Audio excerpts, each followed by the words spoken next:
Story 1. The silence of Haint Ridge. Elias Vance was no longer driving. He was fleeing. The old forerunner, listing violently with its blown strut, roared down the gravel track, the sound of the engine a desperate, panicked shriek against the oppressive quiet of the mountain. He didn't look in the rearview mirror. He didn't need to. The knowledge was a cold stone in his stomach. The latch on Silas Vance's cabin door, the latch he had ripped out of splintered wood, had slammed shut behind him. The ridge had closed the gate. He tried to rationalize it. Wind, gravity, a structural settling after years of stillness.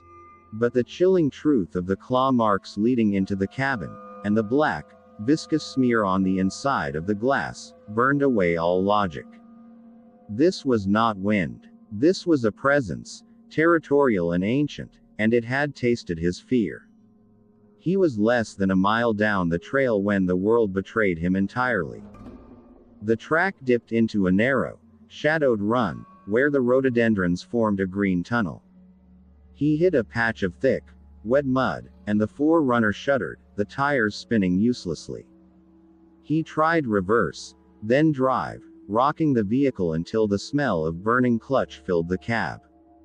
With a final, sickening crunch of metal on stone, the axle settled with a fatalistic groan. He cut the engine.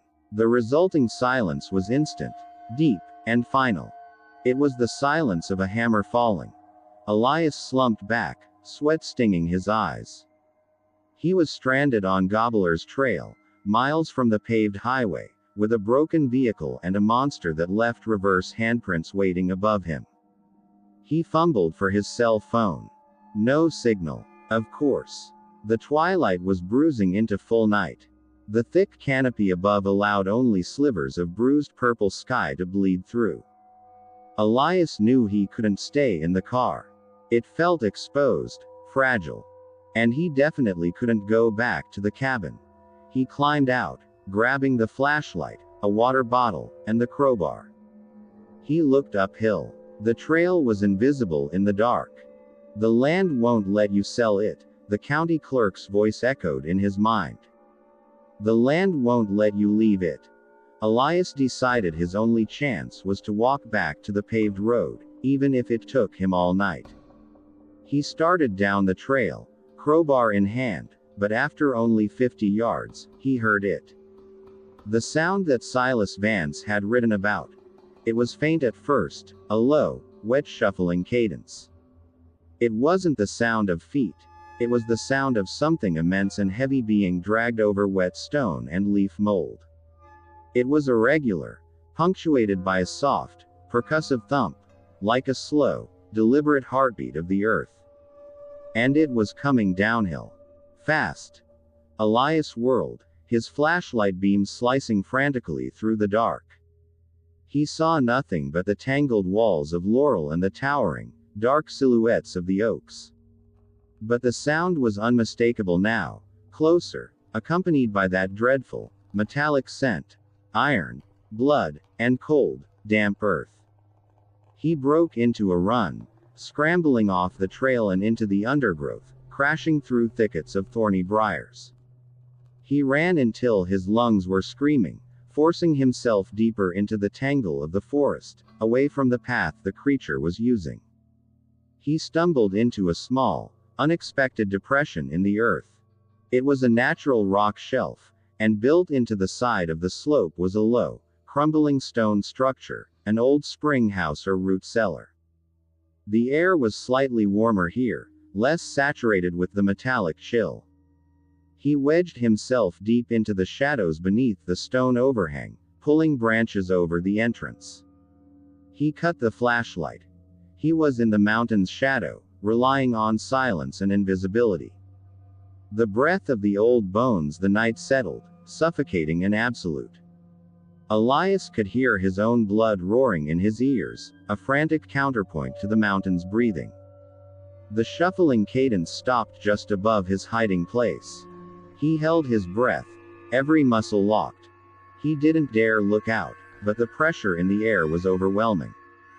He could feel the vastness of the thing above him, a weight not of flesh and bone, but of granite and malice. The stillness was pierced by a new sound, a sound of profound structural strain. It was a faint, high-pitched screech. It was the sound of a tree being slowly and deliberately bent.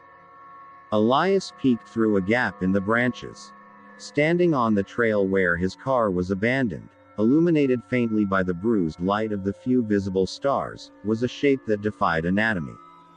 It was tall, taller than the forerunner, but impossibly thin, stretched and elongated like drawn sugar.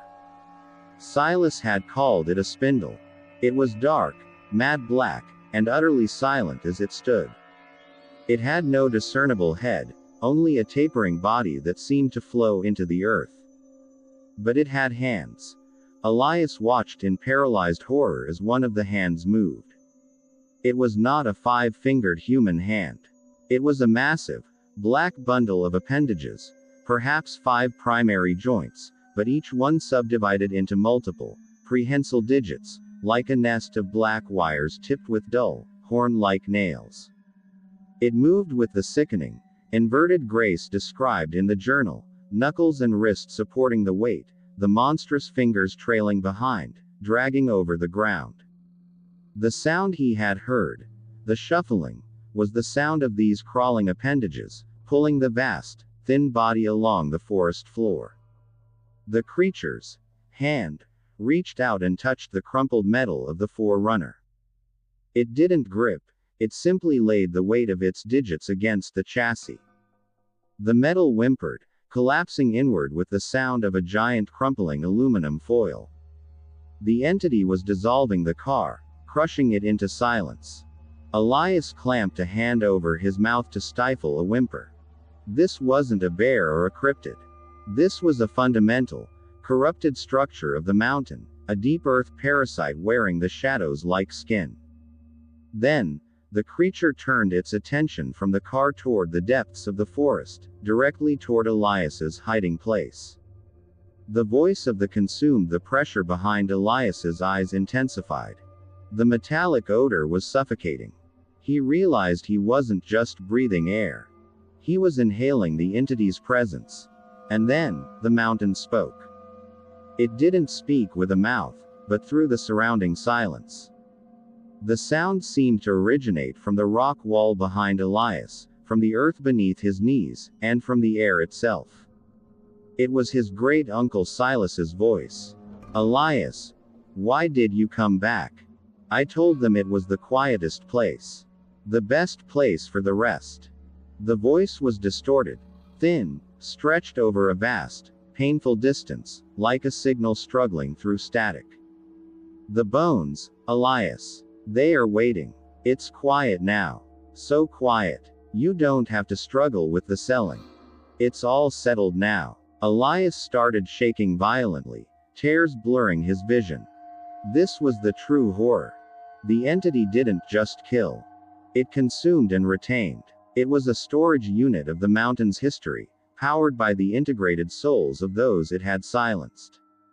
Silas was still here, trapped in the feedback loop of the mountain's nervous system.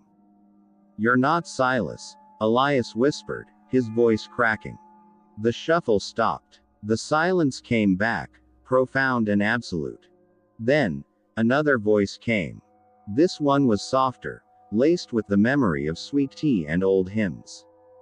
It was his grandmother, Silas's sister, who had died 30 years ago. "It's dark, son. Come out of the woods. It's just the mountain. It just wants you to sleep. It's tired of hearing the engine noise." The temptation was overwhelming. To just step out, yield to the quiet, and let the pressure behind his eyes subside. He felt a profound sense of exhaustion, a yearning for the absolute, final peace promised by the mountain. He knew he was dying slowly, his consciousness being absorbed by the thin, corrupted air. Clutching the crowbar, he forced himself to stand, his back scraping against the stone. He had to fight the silence. He needed noise. He pulled the flashlight, turned it on, and frantically smashed it against the rock wall until the cheap casing shattered. The meager beam winked out, but the sharp crack of the plastic and glass was enough to break the mountain's spell of silence, if only for a second. He lunged out of the root cellar, not towards the trail, but downhill, deeper into the dark, tangled slope, scrambling through the thorny undergrowth. The final dash, the shuffling cadence, was instantly resurrected, no longer slow, but a rapid, scraping cacophony of stone on stone, leaves tearing, and branches snapping. The creature was pursuing him, using its vast, inverted hands to pull its enormous body down the slope. Elias ran blind, ignoring the cuts and stings of the briars. He heard the terrifying, rushing sound of something gigantic moving through the woods just yards behind him. He burst into a small, boggy clearing where the phosphorescent glow Silas had described was visible, a faint, sickly blue-green luminescence rising from the mud. The air here was thin and freezing. He saw the thing looming in the darkness behind him. It was close enough now that he could see the texture of its body, not skin, but a dull, rocky carapace covered in a strange, thick black hair like wire, knotted and matted. It let out a sound that was not Silas's voice, nor his grandmother's, but the sound of the mountain itself, a deep, resonating gong of geological grief and hunger. Elias didn't stop. He vaulted the bog and found himself on the remnants of an even older, narrower track. He recognized the smell of pine and the slight drop in altitude. He was nearing the valley floor. He reached a massive, rotting stump, a giant cedar that had fallen decades ago. As he passed it, the spindle-like hand shot out, not toward him, but toward the stump. The massive digits pierced the rotten wood, and with a sound of wet tearing, the hand ripped a vast chunk of the stump free, tossing it aside like a pebble. The entity was trying to cut him off. Elias ran faster than he had ever run in his life. He could see the change in the foliage now, the trees becoming slightly less choked, the light, faint, civilian light from the distant valley, finally visible. He reached the final, steepest part of the trail where the dirt track merged, finally, with the paved road. He slammed onto the asphalt, tasting the sharp, clean smell of tar and petroleum, a smell of human industry and safety. He turned back, gasping for breath. The creature had stopped. It stood exactly at the border where the paved road began, its dark, spindle-like form towering against the last of the mountain's trees. It did not cross the pavement. It could not leave the earth it was rooted to. But the silence it carried was still immense. It stood motionless for a long minute, a monument to ancient, patient malice. Elias watched, dizzy and trembling, as the thing's massive, multi-jointed hand slowly raised itself, the knotted, wire-thick hair on its knuckles catching the faint light. The hand moved, not in threat, but in a deliberate, final gesture. It traced a shape in the dark air toward Elias, drawing the exact same mark he had seen on the cabin window, a downward-pointing chevron. Then, the entity began to retract, pulling itself backward into the black depths of the mountain's shadow, the terrible shuffling cadence fading away until the silence returned. But this time, the silence didn't feel like a void. It felt like a promise. Elias sank to his knees on the pavement. He was safe. He was alive. He looked down at his own hand. His skin was slick with sweat, dirt, and blood from the briars. And then he saw it. The last, most final horror the mountain had left him. Embedded deep into the flesh of his palm, where he had clamped his hand over his mouth to suppress his scream, was a single, thick, black hair, coarse as wire, knotted at the root. Elias Vance had escaped the mountain, but he hadn't left empty-handed. He had carried the old bones out with him, a single seed of the mountain's eternal silence, already beginning to take root. He knew, with cold certainty, that the thing on Haint Ridge would not have to crawl all the way down the mountain to retrieve him next time. It only had to wait for the seed he carried to grow. Story 2. The Geode of the Lost Season. The town of Hush Creek wasn't on most maps, and for good reason. It was less a town and more a scar carved into the side of the Black Spires, one of the most geologically violent ridges in West Virginia. Its livelihood, and its curse, lay a mile beneath the surface. The Hush Creek Mine, famous in geological circles for producing crystals of impossible purity and size. Dr. Horace Thorne, a mineralogist with a passion for the dangerous and the obscure, was the last expert they called. His predecessor had vanished 3 weeks prior, leaving behind only a pair of mud-caked boots outside the mine head. Horace drove his rental truck up a road that twisted like a snapped nerve, the air growing thick with the metallic tang of coal smoke and the cold, dense smell of subterranean rock. When he finally reached the mine entrance, he found not the bustling industrial operation he expected, but a handful of weary, silent men gathered around a rusted hoist cage.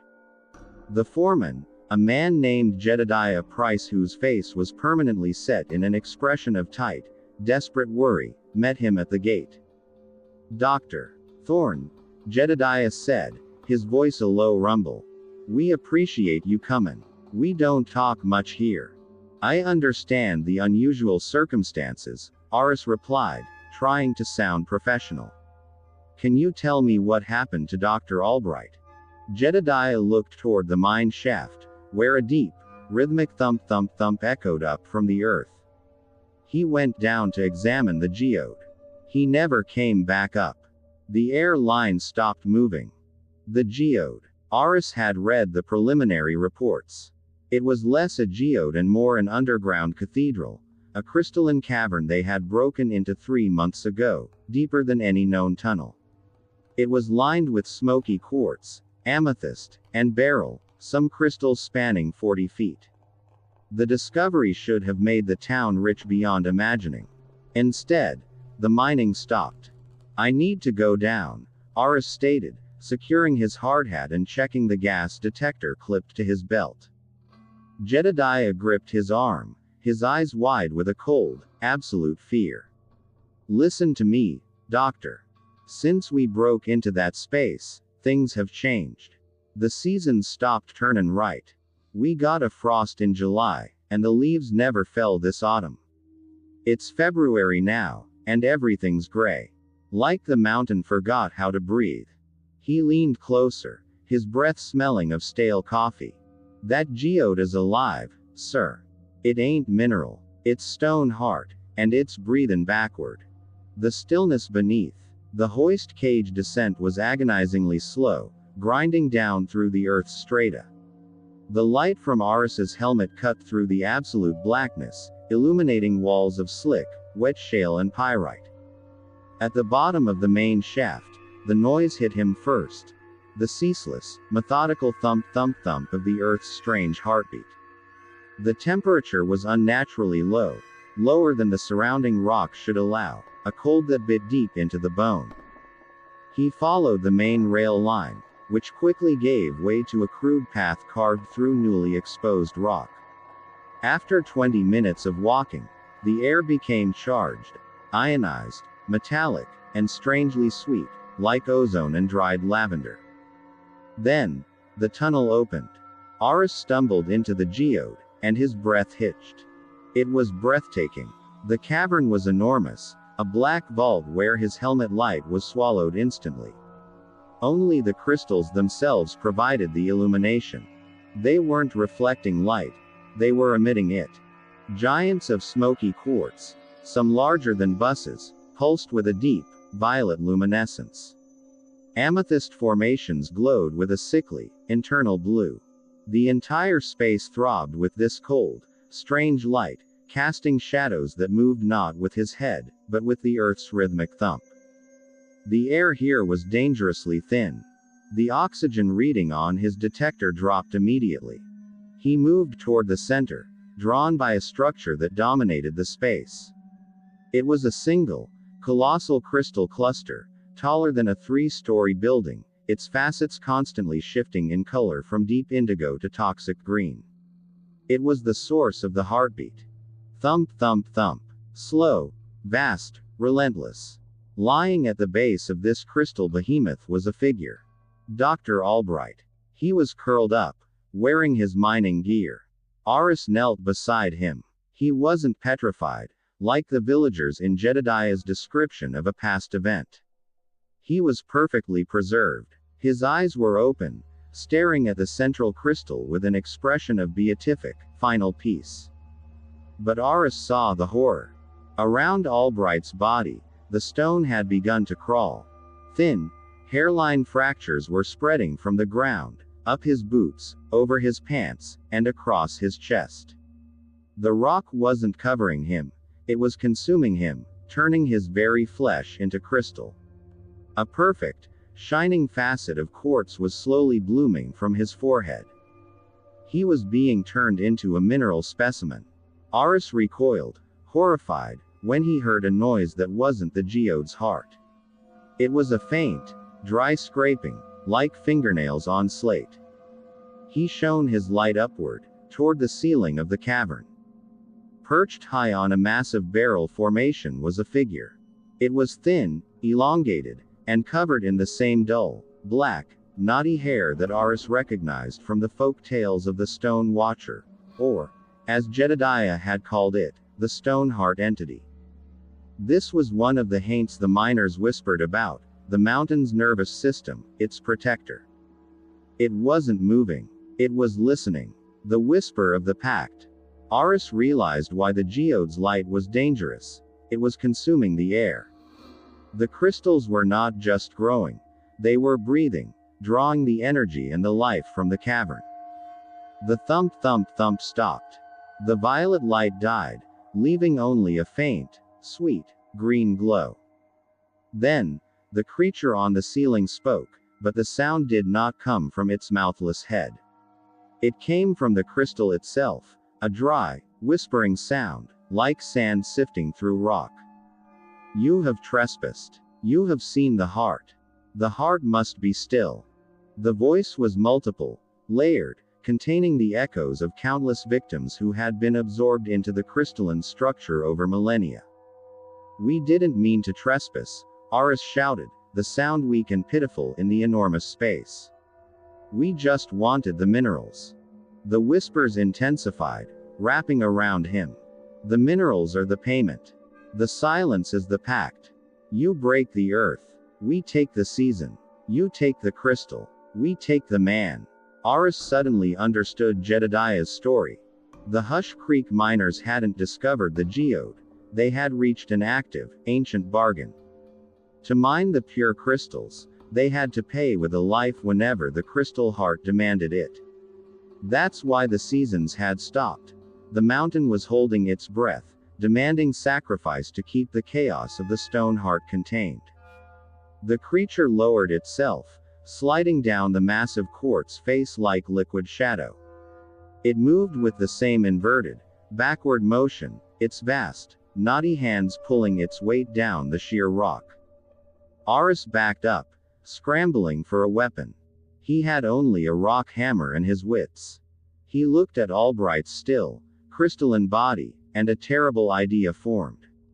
The creature was attracted to stillness, to silence, to the mineral perfection of death. He had to introduce chaos. He raised his rock hammer and swung it with all his strength, not at the creature, but at the enormous, pulsing crystal cluster, the stone heart, right beside Albright's body. The hammer struck the quartz with a sound that ripped through the cavern, a deafening, high-pitched crash followed by the sickening scream of fracturing stone. A cloud of purple-tinged, ionized dust exploded outward. The creature froze instantly, suspended halfway down the crystal face. The rhythmic thump restarted, but now it was frantic, broken, beating like a wounded heart. The crystal's light, the eerie violet and toxic green, began to flicker and fail. The sheer shock and sensory overload gave Aris his chance. He turned and ran, plunging back into the blackness of the mine tunnels. The reckoning of Hush Creek. He ran blindly, guided only by the distant, faint sound of the hoist cage.